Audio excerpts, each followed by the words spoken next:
আল্লাহ রাব্বুল আলামিন বলছেন, হে ঈমানদারেরা, তোমরা আমার রাসূলকে রাখাল বলো না।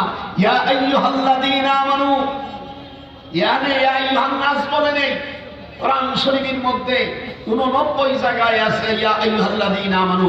এর একটা আয়াতও মক্কায় নাযিল হয়নি, সব মদিনা শরীফে। আমি কাশফ করাই এই গোটা কোরআনের কোথায় কি আছে, কতগুলো সিগা আছে, কতগুলো তারকিব আছে, কতগুলো ফেল আছে, ফাইল আছে, মামুল আছে, মামুল মুতলাক, মামুল মুজাফ, মুজাফিলা, এর গোষ্ঠী শুদ্ধ সিনে সিনে করে এসরি মতো খবরদার। Don't the priest will have so stop your house.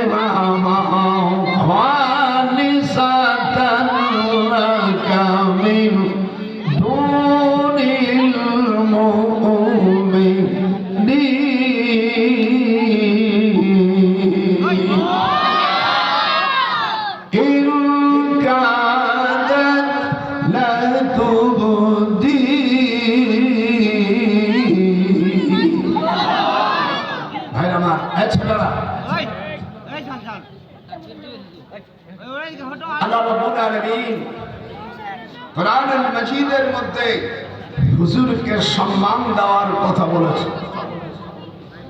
তাকে রাখাল বলা যাবে না। আল্লাহ রাব্বুল আলামিন হযরত যাকারিয়া আলাইহিস সালাতু ওয়াস সালাম ওনার আপন মামার মেয়ে হযরতে মূসা আলাইহিস সালামের মা পাশাপাশি বেতেলহেমের পূর্ব পাশে পশ্চিম উত্তর গোটা বেতেলহেমের মধ্যে ৮২,০০০ আম্বিয়া আলাইহিস সালামের কবর।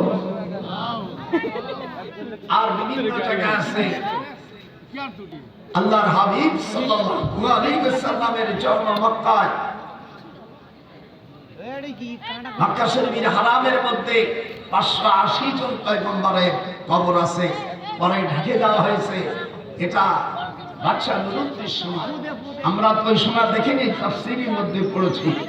এই জন্য মক্কা শরীফে যদি কেউ ১ রাকাত নামাজ পড়ে আল্লাহ তাকে ১,০০,০০০ নেকি দেয়। এটা হাত উঠে দেখা দেবে কত? মদিনায় ৫০,০০০।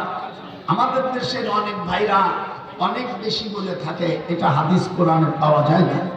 ৫০ কোটি, কত কোটি, এগুলো ফাউল, এগুলো জাল কথা, এগুলো কোন আর হাদিসই পাইনি। আমি তো বুখারী পড়াই, বুখারী পড়াবার সময় উমদাতুল কারি পড়তে হয়, তারপরে ফতুহুল বারী, এইগুলো নোট দেখতে হয়, তা না হলে হাদিস পড়ান যায় না। বাবুল কাইফা কানা বাদুলহি, এখান থেকে শুরু করে নিয়ে কিতাবুত তাওহীদ পর্যন্ত যত অধ্যায় আছে, প্রত্যেকটা অধ্যায় ইমাম বুখারী রাহিমাহুল্লাহ তাআলা কোরআনুল কারীমের আয়াত দিয়ে কোন অধ্যায় দিয়েছেন। হযরত যাকারিয়া আলাইহিস সালাম দেখলো মারইয়াম আলাইহিস সালাম পয়দা হয়েছে, আর ওনার আম্মা যখন মারা গেছে, ওনার মা মারা গেছে, বাপ তো আগেই গেছে, এই এতিমকে কে পালবে? আল্লাহ রাব্বুল আলামিন তখন ওই দেশের যারা পণ্ডিতরা, মারইয়াম আলাইহিস সালাম খুব সুন্দরী মহিলা, এই মহিলাটাকে জন্ম কেউ না নিতে পারে, আল্লাহ তাআলা ওই দেশের যারা মাহবার ছিল, উপদেষ্টা ছিল, এই আমার দেশের উপদেষ্টা না, এরা তো বারবারই জানে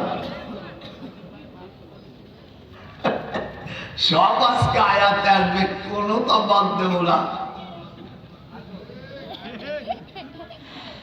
আল্লাহ রাব্বুল আলামিন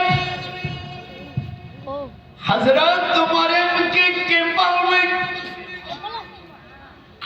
ওই দেশের নিয়ম ছিল লটারি, বড় বড় ধনী লোকেরা বলল, এই মেয়েকে যদি আমরা লালন পালন করতে পারি আমার সুন্দর বউ হবে। আল্লাহ কয়, সব মক্করের চাইতে আমার মক্কর বেশি। আল্লাহু খায়রুল